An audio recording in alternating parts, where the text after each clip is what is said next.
Hello everybody.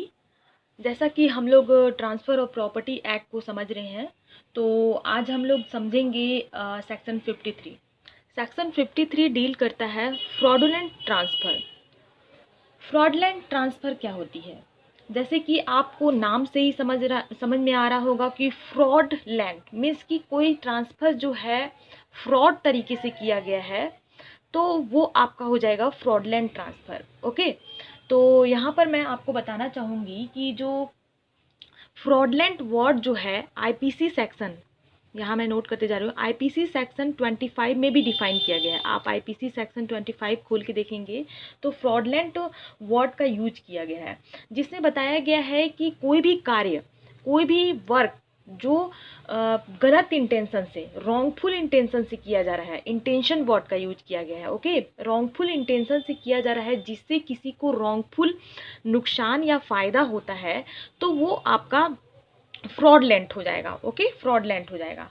अब यहाँ पर बात करते हैं, यहाँ पर आप डायग्राम देख रहे होंगे, डायग्राम के माध्यम से हम लोग समझेंगे कि हमारा सेक्शन 53 क्या कहता है।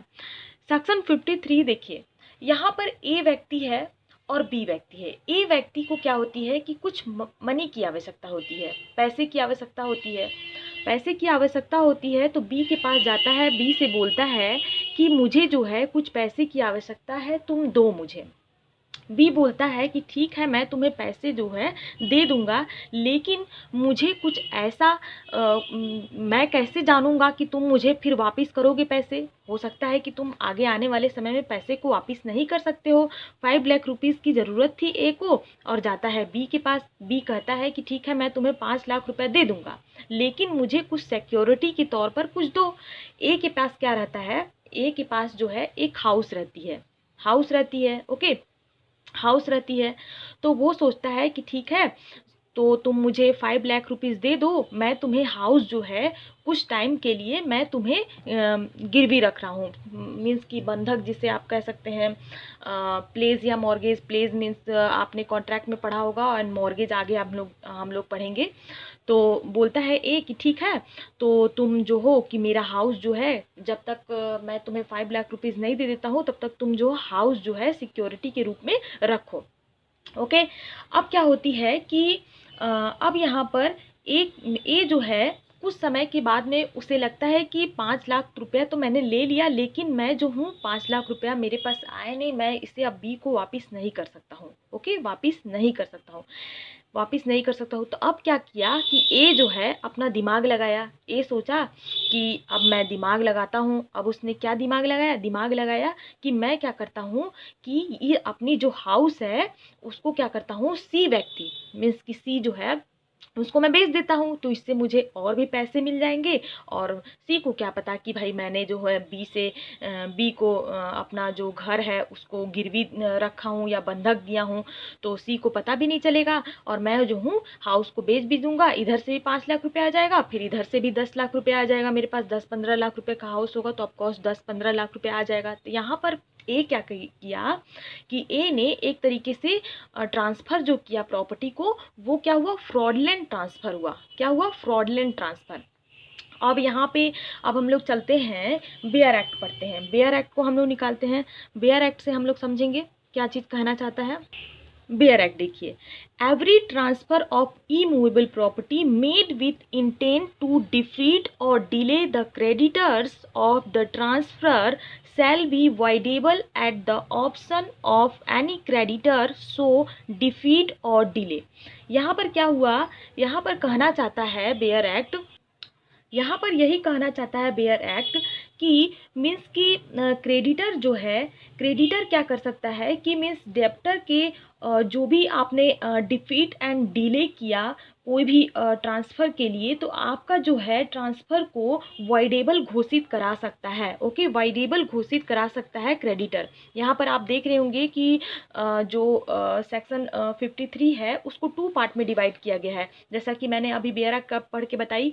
तो यहाँ पर आपको दिख रहा होगा कि transfer shell be voidable at the option of such creditor. Creditor के पास यहाँ पर ऑप्शन रहता है कि हो क्या कर सकता है, वो उस जो ट्रांसफ़र है उसको वॉइडेबल करा सकता है। ये आपका सेक्शन 53 का जो हम कह सकते हैं सबसेक्शन 1 यही कहता है।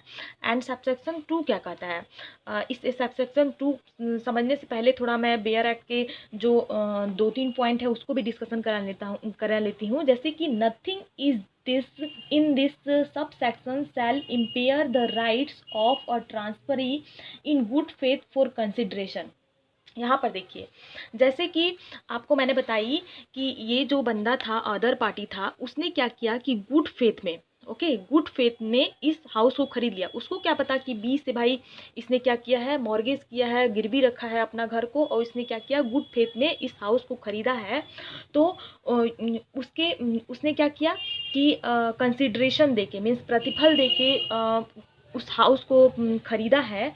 तो यहाँ पर बात कहता है कि उसके राइट्स को, मीन्स कि जो ट्रांसफरी के राइट्स को इम्पेयर नहीं किया जाएगा। ओके, उसने क्या किया है, सद्भावपूर्ण किया गया है। सद्भावपूर्ण मीन्स कि गुड फेथ में उसने इस प्रॉपर्टी को खरीदा है, तो उसके जो ट्रांसफरी के राइट्स है उसको ह्रास नहीं करेगी, मीन्स इम्पेयर नहीं करेगा। यही चीज़ आपका जो पॉइंट दिया हुआ है वो उसमें कहा गया है। पर जो नेक्स्ट पॉइंट कहा है, नेक्स्ट पॉइंट बोला गया है कि nothing in this sub section shall affect any law for the time being in force relating to insolvency.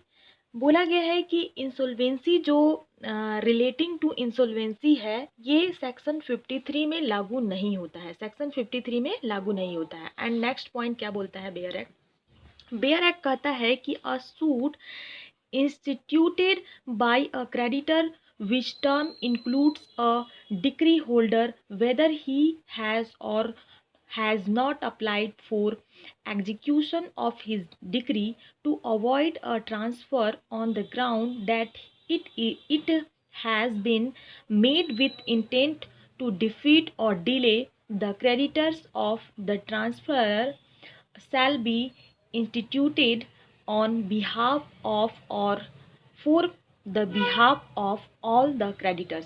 यहाँ पर पॉइंट देखिए, इस पॉइंट में बोला गया है कि जैसे कि कोई भी क्रेडिटर्स है, ओके, जैसे कि अब हम समझ सकते हैं कि यहाँ हम लोग डायग्राम ले चलते हैं। डायग्राम में क्या बताया गया है, डायग्राम देख रहे होंगे तो यहाँ पे देख रहे होंगे कि यहाँ पर जो एक ही क्रेडिटर्स था, लेकिन ये पॉइंट में बेयर एक्ट के माध्यम से ये बताना चाहता है कि जैसे कि अब हम मान लेते हैं कि 3-4 और लोग हैं, जिससे उसने क्या किया, ए ने क्या किया, पैसा मांगा। ओके, पैसा मांगा मीन्स कि 3 व्यक्ति जो हैं क्रेडिटर्स हैं, क, ख और बी। ओके, तो अब क्या करता है बी, जो है बी क्या करता है, बी अगर ए के ऊपर क्लेम फाइल कर देता है, मीन्स सूट फाइल करता है कोई भी मीन्स की कोर्ट में, तो यहाँ पर यही चीज़ बोला गया है कि फॉर द बिहाफ और of all the creditors, means कि उसने क्या किया कि सबके बिहाफ पे उसी ने केस फाइल कर दिया। अब ऐसा हम नहीं कह सकते हैं कि क भी केस फाइल करे, ख भी केस फाइल करे और बी भी केस फाइल करे। यहाँ पर तीनों क्रेडिटर्स में से एक क्रेडिटर्स ने केस फाइल कर दिया तो वो भी मान्य होगा। ये पॉइंट यही कहता है। एंड अब यहाँ पर जो 2 टाइप्स ऑफ सेक्शन 53 है उसका मैंने फर्स्ट जो पॉइंट है उसको समझा दिया। एंड सेकंड पॉइंट पर हम लोग चलते हैं।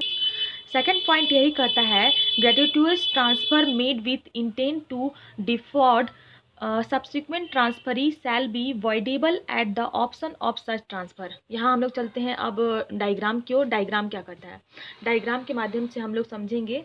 यहाँ पर कहा है कि कोई भी व्यक्ति जो है, सी बंदा ने क्या किया कि इस हाउस को गुड फेथ में खरीदा है, गुड फेथ में खरीदा है, तो अब क्या है, रूल ऑफ लॉ लागू हो जाएगा, रूल ऑफ लॉ लागू हो जाएगा। मीन्स कि यहाँ पर उसने क्या किया कि उसने गुड फेथ में कोई भी प्रॉपर्टी को ख़रीदा है, तो जो ट्रांसफरी है तो वो क्या कर सकता है कि वो जो है वॉइडेबल जो है नहीं कर सकता है। क्या नहीं कर सकता है, या फिर हम कह सकते हैं कि जैसे कि उसने क्या किया कि विदाउट कंसिडरेशन के कपटपूर्वक, मीन्स की फ्रॉडुलेंट तरीके से अगर कोई भी ट्रांसफ़र करता है, गुड फेथ में ट्रांसफ़र नहीं करता है, सी जो है गुड फेथ में प्रॉपर्टी को नहीं खरीदता है, उस जो है फ्रॉडुलेंट तरीके से इस प्रॉपर्टी को खरीदता है, तो सेकंड ऑप्शन यही बोलता है कि आप जो है इस तरीके के जो ट्रांसफ़र है उसको जो है वॉइडेबल कर सकते हैं। क्या कहता है? वॉइडेबल कर सकते हैं। ओके।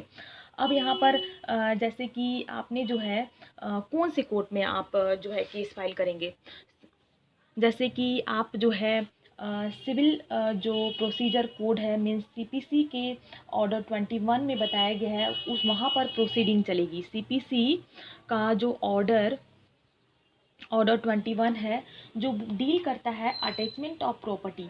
अटैचमेंट ऑफ प्रॉपर्टी के अंतर्गत ये जो है सूट फाइल किया जाएगा फ्रॉडुलेंट ट्रांसफ़र का एंड इंजंक्शन। इंजंक्शन आपको पता है स्पेसिफिक रिलीफ एक्ट SRA के अंतर्गत इसको इस जो केस है सूट है वो इसका जो है अगर हम प्रोसीडिंग कर सकते हैं तो कहाँ कहाँ चलेगा? CPC के अंदर एंड जो स्पेसिफिक रिलीफ एक्ट के अंतर्गत ये जो प्रोसीडिंग है चलेगी। ओके। अब इसेंशियल एलिमेंट्स को हम लोग समझ लेते हैं। इसेंशियल एलिमेंट्स है हमारा वैलिड ट्रांसफ़र। यहाँ पर बोला है कि वैलिड ट्रांसफ़र कैसे हुआ कि अगर कोई भी व्यक्ति जो है इस तरीके का जो ट्रांसफ़र कर रहा है उसमें क्या है कि ट्रांसफरी जो है उसको संरक्षण प्रदान करता है। जो गुड फेथ में उसने क्या किया, कोई भी ट्रांसफ़र किया तो यहाँ पर जो है उसको वॉइडेबल नहीं कर सकते हैं। क्या नहीं कर सकते? वॉइडेबल नहीं कर सकते। लेकिन उसने गुड फेथ में नहीं खरीदा है जो अदर पार्टी है तो उसको वॉइडेबल कर सकते हैं। एंड कोई भी प्रॉपर्टी जो है इमूवेबल प्रॉपर्टी होती है। कौन सी प्रॉपर्टी होती है? Immovable property. एंड इंटेंशन किस तरीके का इंटेंशन होता है? फ्रॉडुलेंट इंटेंशन होता है।